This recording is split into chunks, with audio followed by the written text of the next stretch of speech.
За өнөөдрийн бичлэг дээр нэгээр ахиулахын хүч номыг товчлон ярих болно. Нэгээр ахиулахын хүч гэдэг би анх энэ номыг уншихдаа гарчгийг нь харчаал бүхий л зүйл дээр одоо нэгээр илүү хий. Тэгэх юм бол эцээцтэй чи амжилтанд хүрэх болно гэсэн мессежийг л өгөхийг хүсэж байгаа байх таа гэж бодож уншсан. Гэхдээ яг уншаад үзсэн ч бол номын агуулга маш гүнзгий бөгөөд нэлээд өгөөчтэй байлаа. За нэгээр ахиулахын хүч номын яг гол санаа нь юу вэ гэхээр хүмүүс бид нэр ерөөсөө ямар нэгэн зүйлийг хийж эхлэхээр шууд үр дүнгийн хүсээд идэв гинэ. За одоо чинь нэг гадаад хэл сурч эхэллээ гэж бодъё л да тийм их юм бол хэдхэн сар үдснээ шууд л нөгөөлөөр устас шиг ярихыг хүсээд идэг. За нэг дасгал хийлээ гэж бодох юм бол хэдэн сар л дасгал хийснээ шууд л гоё том булчинтай болохыг хүсдэг. Гэх мэтчлэнгээр ерөөсөө ямарваа нэгэн зүйлийг хийхээрээ шууд л үр дүнгийн хүсээд идэв юм. Тэгтэл нэгээр ахиулахын хүч ном дээр хэлж байгаагаар бол хүний амьдрал дээр болж байгаа энэ маш олон зүйлсүүд бол өөрчлөлт хүний нүдэнд харагдахгүй тэр дотооддоо бол өөрчлөлт нь явагдаж байд юм л да. За жишээ нь энийг бол тариачинтай зөвлөж болно тий. Тариачин хүн нэг үрээ газар дор суулгалаа гэж бодоход газар дээр ямар ч өөрчлөлт харагдахгүй шүү дээ. Гэхдээ бидний нүдэнд ямар ч өөрчлөлт харагдахгүй байгаа ч гэсэн тэр үр газар дор суусныхаа дараа бол газар доор бол ургаад өсөлтөл явж байгаа шүү дээ. Нэгээр ахиулахын хүч нам дээр бол хүний амьдрал дээр болж байгаа маш олон зүйлсүүд яг л энэ ургамал ногоо тарьдагтай адилхан процесс явагдаж идэг. Бид нэр ямар нэгэн зүйлийг хийхээр шийдээ тухайн зүйлийг өдөр тутамдаа нэгээр ахиулаад зогсолтгүйгээр хийж л байх юм бол тэр дотоод ертөнцид нь бол өөрчлөлт нь явагдаж байдаг. Тийм учраас бид тариачин сэтгэлгээ тэгээр өдөр тутамдаа амьдралынхаа бүхий л талбарт тэнцвэртэйгээр нэгээр ахиулаад авах хэрэгтэй. Тэгэх юм бол жинхнээсээ эцэстээ тэр үр дүнгээ олж авна гэдэг нь болохоор нэгээр ахиулах хүч намын гол санаагаа тариачин сэтгэлгээтэй бай гэдэл тэгэхээр одоо тариачин хүн бол тэр нэг үрийг тариад газар доор тариад тэрнээс үр жимс гарна гэдгийг бол мэдж байгаа шүү дээ. Тэр хүн яагаад бол урд нь үр жимсийг хурааж авсан учраас тэр үрийг тарихад хэдэн сарын дараа би одоо үр тариагаа авна гэдгийг бол өөрөө мэдж байгаа. Гэхдээ бид нар бол яг тэгж урд нь одоо ингэ тариа тарьсан туршлага байхгүй. Энэ тариа гэдэг нь зөвлөл шүү дээ. Бидний хувьд бол бизнес ээж болон гадаад хэл ээж болон дасгал сургалт байж болно тий. Тэгэхээр энэ талбаруудад бид нэр тэр үрийг тариад нүдэнд харагдахгүй ертөнцид өөрчлөлт болоод яг үр жимсээ хурааж бидэрт туршлага байхгүй учраас бид нар голоос нь бууж өгöd байгаа шүү дээ тий. Тэгсэн чинь нэгээр ахиулахын хүч ном дээр болохоор хэрвээ цаг хугацаа урсчил байгаа бол өөрчлөлт явагдаж байгаа гэдэгт бат итгэлтэй байх хэрэгтэй ингэнэ. Яг тэр энэ бид нар чинь ингэ цаг хугацаан дотор амьдарч байгаа шүү дээ тий. Тэгээд бид нар одоо өнөөдөр бүтэн сайн өдөр байхад 7 хоногийн дараа бүтэн сайн өдөр болдог болохоор бид нар заримдаа цаг хугацаа гэдэг зүйлийг ингэж давтагддсан юм шиг бодоод байдаг. Өнөөдөр одоо 8 цаг болж байна. Тэнгүүд маргааш бас 8 цаг болох учраас цаг хугацаа ингэ дахин давтагдаад байгаа юм шиг боддог боловч цаг хугацаа хязгаарч давтагддаггүй шүү дээ тий. Өнөөдрийн бүтэн сайн өдрийн энэ цаг эх 7 хоногийн бүтэн сайн өдрийн энэ цаг хоёр огт адилхан биш. Хязгаарч цаг хугацаа давтагддаггүй шүү дээ тий. Тэгвэл ингээд цаг хугацаа зогсолтгүйгээр ингэж урсчил байгаа бол бүхий л зүйл дээр байнгын өөрчлөлт явагдаж байгаа юм гинэ. Хэрвээ цаг хугацаа урсчил байгаа бол юу ч нэг юмдээ байхгүй үргэлж өөрчлөлт явагдаж байгаа гэж шүү. За жишээ нь одоо бидний харилцаа байж болно тий. Бидний амьдралын олон талбарын нэг харилцаа байж болно, санхүү байж болно, эрүүл мэнд байж болно. Энэ олон талбар дээр хэрвээ цаг хугацаа яг одоо урсчил байгаа бол өөрчлөлт байнга явагдаж байгаа юм гинэ. Тийм учраас намын зохиолч маань заавал нэгээр ахиул гэдэг. Хэрвээ та өөрийнхөө амьдралыг энэ олон талбартаа хэрвээ багаар нэгээр ахиулахгүй бол таны амьдрал хэвэндээ байна гэж хизээч байхгүй. Яагаад гэвэл цаг хугацаа урсж байна. Цаг хугацаа урсна гэдэг нь өөрчлөлт явагдаж байгаа гэсэн. Тэгэхээр та жишээ нь одоо өөрийнхөө харилцаан дээр гэж бодож үзээ л да тий. Тэгэхээр та өнөөдөр харилцаагаа хэрвээ нэгээр ахиулахгүй бол гэр бүлийнхантайгаас харилцдаг харилцаагаа нэгээр ахиулахгүй бол таны харилцаа нэгээр хойшилж байна гэсэн. Яагаад гэвэл цаг хугацаа урсж байгаа учраас. Жишээ нь та өөрийнхөө найзуудтай харилцдаг харилцаагаа өнөөдөр багаар одоо илүү гоё болгоод жоохон өнгөлөхгүй л бол тэр нь ухарж байгаа гэсэн. Санхүү дээр ч гэсэн адилхан санхүү дээр таны санхүүчин өдрөөс өдөрт сайжирж байгаа эсвэл муудаж байгаа. Эрүүл мэнд ч гэсэн адилхан цаг хугацаа урсган ирээр таны эрүүл мэнд сайжирж байгаа эсвэл муудаж байгаа. Хизээч нэг байранда байдгүй юм гинэ. Тэгэхээр нэгээр ахиулахын хүч ном дээр таны нэг бат итгэлтэй байж болох зүйл бол та үргэлж өөрчлөгдөж байгаа. Та өөрийгөө гацсан юм шиг бодож иж магадгүй. Гэхдээ хизээч таны ямар ч амьдралын чинь зүйл хизээч гацаагүй үргэлж өөрчлөгдөж байдаг. Тэгэхээр үргэлж өөрчлөгдөж байна гэдэг нь хэрвээ та хичээхгүй бол үргэлж муудна гэсэн үг шүү дээ. Тийм учраас та өөрийнхөө амьдралын бүхий л талбарт нэгээр ахиулах ёстой. Нэгээр ахиулаад явж байхдаа та үнэхээр би яг өөрчлөгдөд байгаа мó тий. Жишээ нь одоо англи хэл сурч илаа гэхэд би өнөөдөр нэг 2 үг нэмж хийж илээ гэд би одоо яг англи хэл сураад байгаа мó гэж эргэлзэж магадгүй шүү дээ. Тэгтэл номын зохиолч бол та нэгээр сайжруулж байгаа бол цаг хугацаа урсж байгаа учраас тэр зүйлд чинь та ахиц гарч байгаа гэсэн үг ээ. Тийм болохоор цаг хугацаа урсчил байгаа бол та өөрчлөлт гарч байгаа гэдэгт бат итгэлтэй байх хэрэгтэй. Яг бол бидний амьдралын энэ олон өөрчлөлтүүд түрүүний хэлсэнчлэн нүдэнд харагдахгүй тэр газар дор үүр тариаг газар дор тарьсны дараа бидний нүдэнд өөрчлөлт харагддаг ч гэсэн газар дор ургаж байгаатай яг адилхан бидний амьдралын маш олон зүйлс ч гэсэн өөрчлөлт нь бидний дотоод ертөнцид болж идэг. Тэгээд тэр дотоод ертөнцид нэг нэгээр ахижгаад хэмжээнд дүүрээд ирэхээр гадна талд үр дүн болж харагддаг. Тэгээд тэр дотоод ертөнцийн тэр дотоод өсөлт нь бидний нүдэнд харагддаг учраас бид замаас нь хаях гад байдаг гэсэн шүү дээ тий. За тэгээд хэлэх гээд байгаа бас хоёр дахь мессеж нь болохоор хэрвээ цаг хугацаа урсчил байгаа бол та өөрийнхөө юу хийж ийн тэр зүйл чинь танд өөрчлөлт гарч байгаа гэдэгт бат итгэлтэй байгаарай гэж хэлсэн байсан. Тэгээд дээрэс нь цаг хугацаа гэдэг зүйл чинь өөрөө өөрчлөлтийг бий болгоод байгаа шүү дээ тий. Тэгэхээр та өөрөө юунд цаг өгч ийн тэр зүйл чинь өөрчлөгдөж байгаа гэсэн. Хэрвээ та дасгал хийхэд их цагийг өгж байгаа бол тэр дасгал гэдэг тэр зүйлд чинь одоо булчинд чинь ч юм уу тий өөрчлөлт гарч байгаа гэсэн. Хэрвээ та харилцаанд цаг хугацаагаа өгж байгаа бол өөрчлөлтийг бий болгодог зүйл өөрөө цаг хугацаа учраас харилцаанд та цагийг өгж байгаа бол харилцаанд ч үр дүн гарна. Хэрвээ та өөрийнхөө цагийг эрүүл мэндтэй эсвэл өөрийнхөө цагийг санхүүтэй өгж байгаа бол тэр талбарт чинь өөрчлөлт гарна. Та юунд цаг хугацаагаа өгнө тэр зүйлд чинь өөрчлөлт гарна. Яагаад гэвэл цаг хугацаа байж ижил цаг хугацаа урсч ижил тэр зүйл дээр чинь өөрчлөлт гарт юм аа гэсэн байна. Тэгвэл нэгээр ахиулахын хүчийг яг бидний амьдралынхаа аль талбарт нь хамгийн түрүүнд хэрэгжүүлэх ёстой вэ гэдэг нь чухал шүү дээ. Бидний амьдрал маш олон талбар байна. Саяны хэлсэнчлэн эрүүл мэнд байна, санхүү байна, харилцаа байна гэх мэтлэн маш олон талбар байна. Энэ талбаруудын яг аль талбарт нь хамгийн түрүүнд нэгээр ахиулахын хүчийг хэрэгжүүлэх вэ гэсэн чинь номын зохиолч маань нэгдүгээрт өөрийнхөө мөн чанарыг нэгээр ахиулах хэрэгтэй юм гинэ. За мөн чанар хэрэг жоохон хэцүү сонсогдож байгаа боловч энэ ном дээр хэлж байгаа мөн чанар нь бол ерөөсөө би хинбэ гэдэг бодол, таны бодол.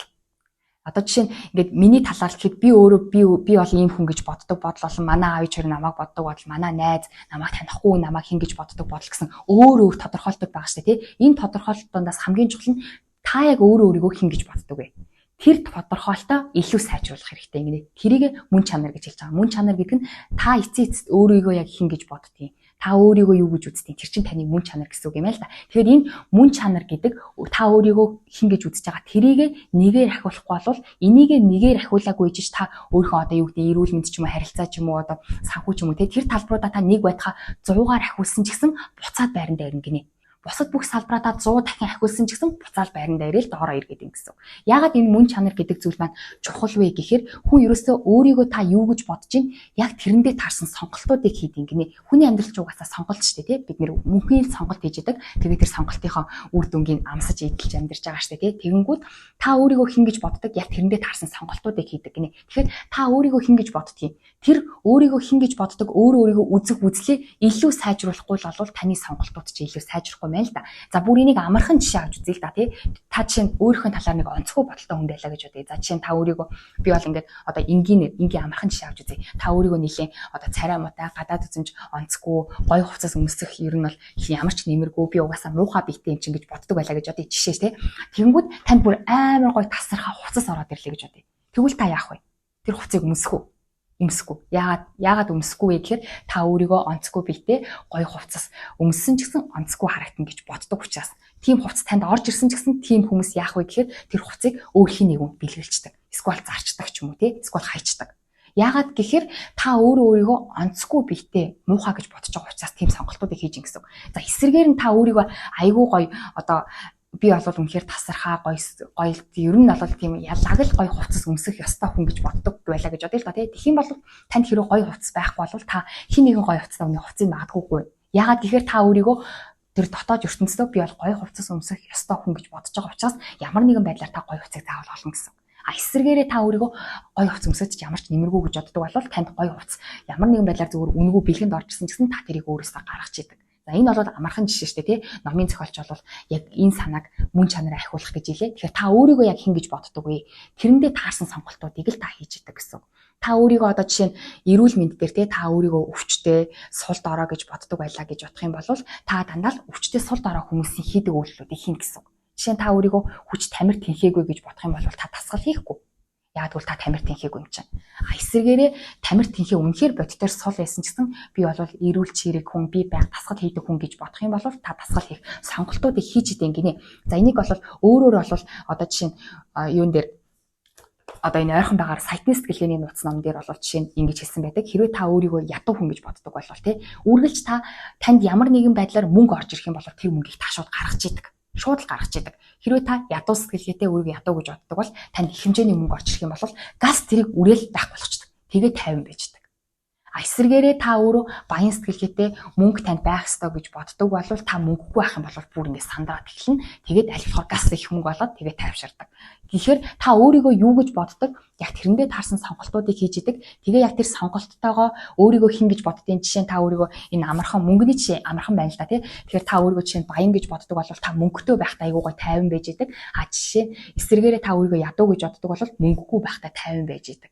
Тэгэхээр энэ мэтчлэнгээр яг нэгээр ахиулахын хүч намын нэгдүгээр зүйл нь болохоор та өөрийгөө хин гэж боддсон бэ? Тэр өөрийгөө хин гэж боддог тэр бодлоо өөрчлөхгүй бол тэрэндээ таарсан сонголтуудыг хийгээд тийм сонголтуудыг хийж байгаа учраас үр дүн нь яг тийм байгаад байна. Тийм учраас хамгийн түрүүнд амьдралаа өөрчлөхийг хүсвэл мөн чанараа буюу та өөрийнхөө талаарх бодлыг өөрчлөх хэрэгтэй. Та өөрийгөө амжилттай байхын төлөө төрсөн хүн гэж бодох хэрэгтэй. Та өөрийгөө бүхий л сайн сайхан бүх зүйлийг хүртэх эрхтэй хүн гэж бодох хэрэгтэй. Та өөртөө тэрийг хүртэх эрхтэй хүн гэдгийг итгүүлсний дараагаар тэр зүйлсүүд чинь орж ирнэ. Тэр зүйлс тэгж итгээгүй байхад чинь тэр зүйлсүүд орж ирэх юм бол та аль болохоор хурдан тэр зүйлсүүдийг гаргах чинь. Ягаад гэвэл та дотоод ертөнцийн тийм сайхан зүйлсүүдийг хүртэх би эрэхгүй гэж бодож байгаа учраас тэр зүйлсүүдийг гаргана. Тийм учраас нэгдэх зүйл нь та өөрөө өөрийнхөө талаарх мөн чанараа буюу та өөрийгөө хин гэж боддیں۔ Тэр бодлоо нэгээр ахиулах ёстой шүү.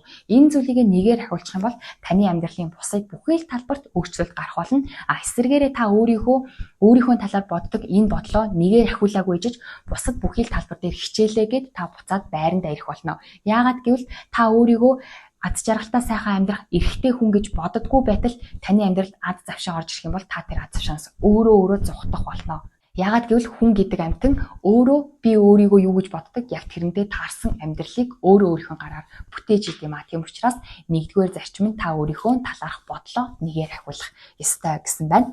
Хоёр дахь бидний нэгээр ахиулах ёстой хоёр дахь зүйл маань болохоор тархины маань дотор байдаг тархины торлог байгууламж гинэ. За тархины торлог байгууламж гэдэг аюу хэцүү сонсогдож байгаа боловч энэ тархины торлог байгууламж гэдэг маань юу вэ гэхээр ер нь бол шүүлтүүрийн үүрэг гүйцэтгэж байдаг. Бид нэр ерөөсөө бүхий л зүйлсүүдийг ингээд тархи маань одоо нөгөө далд ухамсарынхаа түвшинд те нүдэрээ харж байгаа чихээрээ сонсож байгаа арьсаараа хүрж байгаа энэ бүх зүйлсүүдээ бүгднийг анзаардаггүй. Гадаа болж байгаа энэ чимээ чавгааныг бид нэр бүгднийг сонсч идэг. Гэхдээ ерөөсөө анзаардаггүй. Нүдэнд харагдж байгаа бүх зүйлсүүдийг харж байгаа ч гэсэн анзаардаггүй. Ямар зүйлсүүдийг нь анзаараад боддог вэ гэхээр хүн ерөөсөө өөрийнхөө чухал зүйлийг болон өөрийнхөө дуртай, хайртай, өөртөө ерөн чухал зүйлсүүдийг л бидний тарих анзаарж идэг. Яагад бол энэ олон хүн ер нь бол 1 секундэд маш олон хэдэн мянган бит мэдээллийг 1 секундын дотор хүлээж авч идэг гинэ. Тэгэнгүүт тэр олон мэдээлэл дундаас бидний тарих яаж ажилдаг вэ гэхээр миний дуртай, таны харахыг хүсэж байгаа, таны сонсохыг хүсэж байгаа, танд чухал зүйл, таны итгэдэг зүйлсүүд ч юм уу тэр зүйлсүүдийг нь ерөөсөл шүүгээд тэрийг нь танд харуулж идэг. Бусдын таны далд ухамсарууд чинь тэр мэдээллийг анзаарахгүйгээр явуулж идэг.